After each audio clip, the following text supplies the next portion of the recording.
మద్యం కుంభకోణం కేసులో ప్రధాన నిందితుడైన రాజకేశ్ రెడ్డి సహా ఇతర నిందితుల సైతం దందా నడిపేందుకు నకిలీ పత్రాలు మరియు దొంగ సిమ్ కార్డులు ఉపయోగించినట్టు సమాచారం. ఈ సిమ్ కార్డులు వేరువేరు తేదీలలో వేరువేరు ప్రదేశాలలో తీసుకున్నట్టు వెల్లడి. ఇది ఎంత పెద్ద కుంభకోణమో చెప్పేందుకు ఇదే రుజువని తాజాగా పేర్కొన్న సిట్టు బృందం. తిరుపతి జిల్లా అటవీ ప్రాంతంలో మృతదేహాల కేసులో వీడని మిస్టరీ. మృతదేహాల పోస్టుమార్టం తర్వాత ఇది హత్యగా నిర్ధారించిన పోలీసులు. ఈ ఘటనపై దర్యాప్తు చేస్తున్న పోలీసులు దీపంతో పథకాన్ని అమలు చేయడం వల్ల దేశంలో కంటే రాష్ట్రంలో గ్యాస్ సిలిండర్ల సగటు వినియోగం పెరిగిందని పౌర సరఫరాల శాఖ ఇన్ఛార్జి వెల్లడి. ఈ పథకం ద్వారా 1554 కోట్ల వ్యయంతో 1,04,00,000 మందికి ఉచితంగా అందించామని స్పష్టం. మూడో విడత కింద 65 లక్షల మందికి అందించామంటూ వివరణ. 2027 డిసెంబర్ నాటికి పోలవరం ప్రాజెక్టు పూర్తి చేయాలని లక్ష్యం పెట్టుకున్నట్టు జలవనరుల శాఖ మంత్రి వెల్లడి. గోదావరి పుష్కరాల సమయానికి పూర్తి చేయాలని సీఎం చంద్రబాబు నిర్దేశించినట్టు స్పష్టం.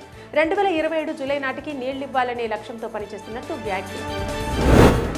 ఒరిస్సాకు చెందిన సివిల్ సర్వీస్ అధికారిని నుపుల్ బురాను అరెస్టు చేసిన పోలీసులు. భూకుంభకోణానికి సంబంధించి ఆమెపై ఆరోపణలు రావడంతో అరెస్టు చేసినట్టు తెలిపిన పోలీసులు. ఈ క్రమంలో ఆమె ఇంట్లో బయటపడ్డ నోట్ల కట్టలు, బంగారు